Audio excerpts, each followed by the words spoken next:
Once again, welcome back to KC's Classes. KC's Classesന്റെ മറ്റൊരു എപ്പിസോഡിലേക്ക് എല്ലാവർക്കും സ്വാഗതം. This is Kiran CS.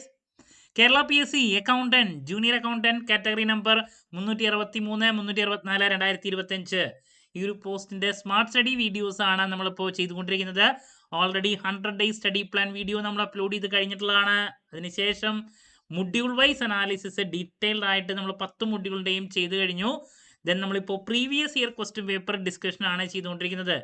Already ആദ്യത്തെ 5 ചോദ്യങ്ങളുടെ ഡീറ്റെയിൽഡ് അനാലിസിസ് നമ്മൾ ചെയ്തു കഴിഞ്ഞു. നെക്സ്റ്റ് പ്രീവിയസ് ഇയർ ക്വസ്റ്റ്യൻ പേപ്പറിലെ 6 മുതലുള്ള നെക്സ്റ്റ് ഒരു 5 ചോദ്യങ്ങളാണ് നമ്മൾ ഇന്നത്തെ വീഡിയോയിൽ ഡിസ്കസ് ചെയ്യാൻ പോകുന്നത്. വീഡിയോയിലോട്ട് പോണേക്കാൾ മുമ്പ് പറയാനുള്ളത്, നമ്മുടെ സ്ഥാപനം Kerala PSC commerce and management relate ചെയ്തിട്ടുള്ള എല്ലാ പോസ്റ്റുകൾക്കും ഓൺലൈനായിട്ട് കോച്ചിങ് പ്രൊവൈഡ് ചെയ്യുന്ന സ്ഥാപനമാണ്. നമ്മുടെ ആപ്പിലൂടെയാണ് ക്ലാസ്സസ് അവൈലബിൾ ആവുക. Live sessions, recorded sessions, PDF notes, MCQ practices, previous year question paper discussion ഇതൊക്കെ അവൈലബിൾ ആണ്. സോ നമ്മുടെ ക്ലാസ്സിൽ ജോയിൻ ചെയ്ത് പഠിച്ച് Kerala PSC commerce and management relate ചെയ്തിട്ടുള്ള പോസ്റ്റുകൾ ക്രാക്ക് ചെയ്യാൻ താല്പര്യമുള്ള സ്റ്റുഡൻസിന് ഡിസ്ക്രിപ്ഷൻ ബോക്സിലുള്ള എൻ്റെ വാട്സപ്പ് നമ്പറിൽ കോൺടാക്ട് ചെയ്യാം, ക്ലാസ്സസ് ആക്സസ് ചെയ്യാം. സോ കാറ്റഗറി നമ്പർ 363, 364 ജൂനിയർ അക്കൗണ്ടന്റിന്റെ കോച്ചിങ് നമ്മൾ ഓൾറെഡി ആരംഭിച്ചിട്ടുണ്ട് കേട്ടോ. സോ ഇത്രയും പെട്ടെന്ന് തന്നെ നിങ്ങൾക്ക് കോൺടാക്ട് ചെയ്ത് നിങ്ങളുടെ സീറ്റ് ഉറപ്പാക്കുക. അപ്പോൾ നമുക്ക് എന്തായാലും ഇന്നത്തെ ഡിസ്കഷനിലോട്ട് കിടക്കാം. അപ്പോൾ 6ാമത്തെ ചോദ്യത്തിലോട്ടാണ് നമ്മൾ കിടക്കുന്നത്. അപ്പോൾ ഫസ്റ്റ് മൊഡ്യൂൾ അക്കൗണ്ടിങ് ആണ്. ഫിനാൻഷ്യൽ അക്കൗണ്ടിങ്ങിൽ 5 ചോദ്യങ്ങൾ കഴിഞ്ഞ ദിവസം നമ്മൾ ഡിസ്കസ് ചെയ്തു. 6ാമത്തെ ചോദ്യം, ഇനി വരുന്ന 5 ചോദ്യങ്ങളും പാർട്ണർഷിപ്പിനെ റിലേറ്റ് ചെയ്തിട്ടുള്ള ചോദ്യങ്ങളാണ് ഫസ്റ്റ് മൊഡ്യൂളിൽ. സോ ഇതാണ്, which of the following conditions is not true in case remuneration payable to partners is allowed as deduction of a partnership firm under income tax act 1961. അപ്പോൾ എന്താണ് ചോദ്യം? താഴെ പറയുന്നതിൽ ഏതാണ് ശരിയല്ലാത്തത്, തെറ്റായിട്ടുള്ളത് റെമ്യൂണറേഷൻ പേയബിൾ ടു പാർട്ട്നേഴ്സിനെ റിലേറ്റ് ചെയ്തിട്ട്? അപ്പോൾ നമുക്ക് അറിയാം, പാർട്ണർഷിപ്പ് ഫേമിൽ ഇൻകം ടാക്സ് ആക്ട് 1961 ആക്ച്വലി അതിൽ സെക്ഷൻ 40B പ്രകാരം പാർട്ട്നേഴ്സിൻ്റെ റെമ്യൂണറേഷൻ നമുക്ക് ഡിഡക്റ്റ് ചെയ്യാൻ സാധിക്കും. സോ അതിനെ റിലേറ്റ് ചെയ്തിട്ടുള്ള കുറച്ച് കണ്ടീഷൻസ് ഉണ്ട്. അപ്പോൾ താഴെ പറയുന്ന ഒരു 4 പോയിന്റ് പറഞ്ഞിട്ടുണ്ട്. അതിൽ ഏത് കണ്ടീഷനാണ് താഴെ പറയുന്നതിൽ ഇൻകം ടാക്സ് ആക്ട് 1961 പ്രകാരം തെറ്റായിട്ടുള്ളത്, ശരിയല്ലാത്തത് താഴെ പറയുന്ന ഓപ്ഷൻസിൽ ഏതാണെന്നുള്ളതാണ് ചോദ്യം. ഇപ്പോൾ I repeat, remuneration payable to partners അതിനെ റിലേറ്റ് ചെയ്തിട്ടുള്ള ചോദ്യമാണ് കേട്ടോ. അപ്പോൾ ആദ്യം പറഞ്ഞിട്ടുണ്ട് remuneration must be authorised by partnership deed. ഇപ്പോൾ റെമ്യൂണറേഷൻ നമുക്ക് ഡിഡക്റ്റ് ചെയ്യാൻ സാധിക്കുന്നതാണ്. അപ്പോൾ അതിനെ ആദ്യം തന്നെ അത് പാർട്ണർഷിപ്പ് ഡീഡിൽ ഓതറൈസ് ചെയ്തിരിക്കണം എന്നുള്ളതാണ് ആദ്യത്തെ പോയിന്റ് പറഞ്ഞിട്ടുള്ളത്. Number 2, remuneration can be paid to all partners. രണ്ടാമത്തെ പോയിന്റ് പറഞ്ഞിട്ടുണ്ട്. Number 3, partnership deed cannot authorize payment of remuneration for any earlier period. Number 4, none of these. അപ്പോൾ ഇതാണ് ഓപ്ഷൻസ് പറഞ്ഞിട്ടുള്ളത്. അപ്പോൾ ഇതിൽ ഏതാണ് തെറ്റായിട്ടുള്ളത്? അപ്പോൾ 40B പ്രകാരം 1961 ഇൻകം ടാക്സ് ആക്ട് 40B പ്രകാരം പറഞ്ഞിട്ടുള്ള ആദ്യത്തെ കണ്ടീഷൻ എന്ന് പറയുന്നത് remuneration must be authorised by partnership deed. Partnership deed പറഞ്ഞിട്ടുണ്ടെങ്കിൽ മാത്രമേ നമുക്ക് ഈ പറയുന്ന റെമ്യൂണറേഷൻ പേയബിൾ ടു പാർട്ട്നേഴ്സ് അത് ഡിഡക്ട് ചെയ്യാൻ സാധിക്കുള്ളൂ. അപ്പോൾ ആദ്യത്തെ പറഞ്ഞിട്ടുള്ള കറക്റ്റ് ആണ്, ഓക്കെ, ട്രൂ ആണ്. നമുക്കിവിടെ നോട്ട് ട്രൂ ആണ് ഐഡൻറ്റിഫൈ ചെയ്യേണ്ടത്. Number 2, remuneration can be paid to all partners എന്നാണ് പറഞ്ഞിരിക്കുന്നത്. അങ്ങനെയാണോ? അല്ല. വർക്കിംഗ് പാർട്ട്നേഴ്സിൻ്റെ റെമ്യൂണറേഷൻ മാത്രമേ നമുക്ക് ഡിഡക്റ്റ് ചെയ്യാൻ സാധിക്കുള്ളൂ എന്നുള്ളതാണ് 40Bയിൽ പറഞ്ഞിട്ടുള്ളത്. അപ്പോൾ ഇവിടെ പറഞ്ഞിരിക്കുന്നത് can be paid to all partners എന്നാണ്. അപ്പോൾ ഇത് ട്രൂ അല്ല, തെറ്റാണ്. അപ്പോൾ ഇതാണ് നമ്മുടെ ആൻസർ വരിക, ഓപ്ഷൻ B ആണ്. ഇനി അടുത്ത് പറഞ്ഞിട്ടുണ്ട് partnership deed cannot authorise payment of remuneration for any earlier period. Earlier പീരീഡിൻ്റെ ഓതറൈസ് ചെയ്യില്ല എന്ന് പറഞ്ഞിട്ടുള്ളതാണ്. അപ്പോൾ ഇതും കറക്റ്റ് ആണ്. അപ്പോൾ പിന്നെ നൺ ഓഫ് ദീസ്. അപ്പോൾ ഓപ്ഷൻ B ആണ് ക്വസ്റ്റ്യൻ നമ്പർ 6ന്റെ ആൻസർ വരാം കേട്ടോ. ഓക്കെ, ക്ലാരിറ്റി കിട്ടിയെന്ന് പ്രതീക്ഷിക്കുന്ന explanation. Moving to question number 7, which of the following is true with respect to interest on capital of partners? പാർട്ട്നേഴ്സിന്റെ ഇൻട്രസ്റ്റ് ഓൺ ക്യാപിറ്റലിനെ relate ചെയ്തിട്ട് താഴെ പറയുന്നതിൽ ഏതാണ് true?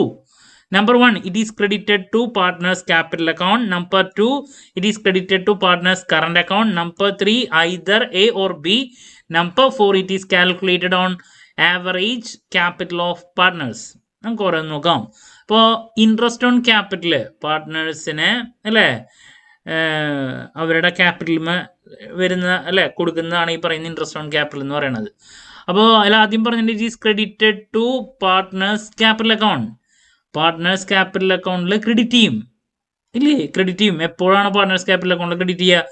If it is fluctuating capital method. നമ്മൾ follow ചെയ്യുന്നത് ഫ്ലക്ച്വേറ്റിംഗ് മെത്തേഡ്. 2 മെത്തേഡ് ഉണ്ടല്ലോ, fluctuating ഉണ്ട്, അതുപോലെ തന്നെ ഫിക്സഡ് മെത്തേഡ് ഉണ്ട്, ക്യാപിറ്റൽ മെത്തേഡ് ഉണ്ട്. ഇതിലേതെങ്കിലും ഒരെണ്ണം ഫോളോ ചെയ്യും ആൾക്കാർ.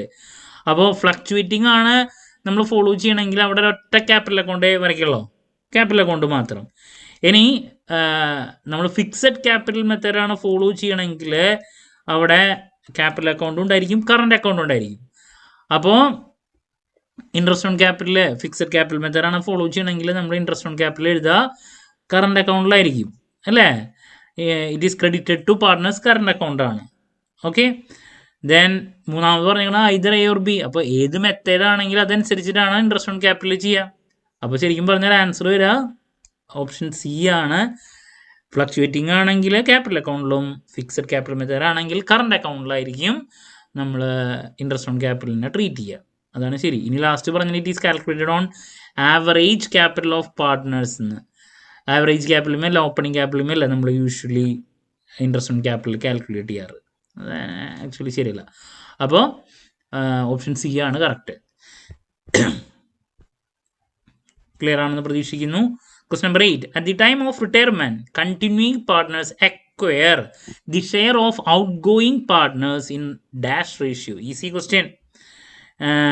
Number 1, gaining ratio. Number 2, sacrificing ratio. Number 3, new profit sharing ratio. Number 4, old profit sharing ratio. എന്താണ് പറയുന്നത്? റിട്ടയർമെൻറ്റിൻ്റെ സമയത്ത് ഒരാൾ റിട്ടയർ ആയി പോകുമ്പോൾ റിട്ടയറിംഗ് പാർട്ട്ണറുടെ ഷെയർ അല്ലേ, അത് continuing partners acquire the share of outgoing partners in ഏത് റേഷ്യോയില? കാരണം ഒരാൾ പോകുമ്പോൾ അതിൻ്റെ ബെനഫിറ്റ് ഓൾറെഡി ഉള്ള കണ്ടിന്യൂയിങ് പാർട്ട്നേഴ്സിന് കിട്ടുകയാണ് അല്ലേ, ബെനഫിറ്റാണ്. സോ ഏത് റേഷ്യോ ആണത്? അതാണ് ഗെയിനിങ് റേഷ്യോ. അപ്പോൾ 3 പേരുണ്ടായിരുന്ന ഒരു സ്ഥാപനത്തിൽ ഒരാൾ പോകുമ്പോൾ ഇനി ബാക്കിയുള്ളതൊക്കെ ബാക്കി 2 പേർക്കും ലഭിക്കുന്നതാണ്. ഗെയിനിങ് റേഷ്യോ ആണ് വരാം അല്ലേ റിട്ടയർമെൻറ്റിൽ. സോ ഓപ്ഷൻ എ ആണ് ആൻസർ വരാം. Question number 9. Which of the following is not true in case of dissolution of a partnership firm?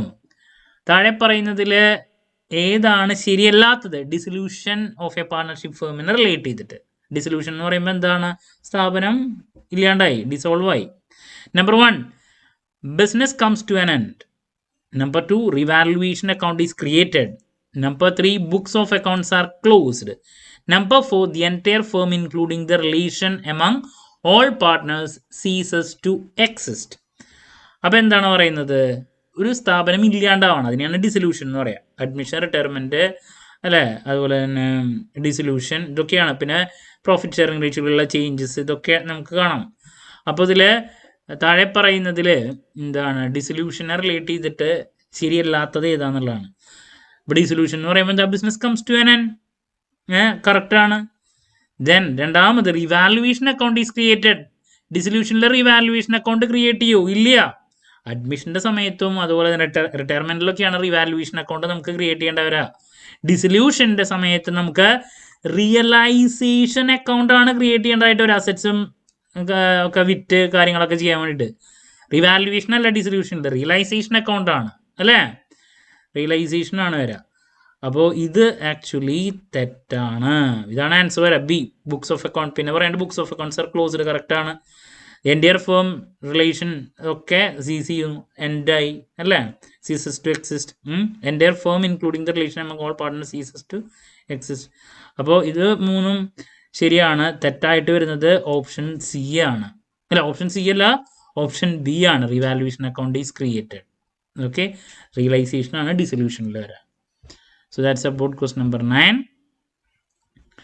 Moving to question number 10, നമുക്ക് ഇതുകൂടി ഇന്ന് ഡിസ്കസ് ചെയ്യാം. The proceeds from the sale of assets along with the contribution of partners at the time of dissolution of a firm are first used to pay off. ഈ ഒരു ചോദ്യം 2 പ്രാവശ്യത്തെ previous year question പേപ്പറിൽ junior accountant വന്നിട്ടുണ്ട് കേട്ടോ. ഡിസൊല്യൂഷൻ്റെ സമയത്ത് assets വിറ്റ് അതിൽ നിന്ന് പൈസ കിട്ടുമ്പോൾ നമ്മളത് പേ ഓഫ് ചെയ്യണം. അപ്പോൾ ഏത് ഓർഡറിലാണ് പേ ഓഫ് ചെയ്യുക, ഫസ്റ്റ് ആരുടെ പേ ഓഫ് ചെയ്യും എന്നുള്ളതാണ് ചോദിക്കുന്നത്. Number 1 partners capital, number 2 partners additional capital, number 3 external liabilities, number 4 partners loan to the firm. എന്താണ് അതിൻ്റെ ഓർഡർ? നമ്മൾ ഫസ്റ്റ് പേ ഓഫ് ചെയ്യേണ്ടത് എക്സ്റ്റേണൽ ലയബിലിറ്റീസ് ആണ്. നമ്പർ 1 ആദ്യത്തെ പേ ഓഫ് ചെയ്യേണ്ടത് എക്സ്റ്റേണൽ ലയബിലിറ്റീസ് ആണ്.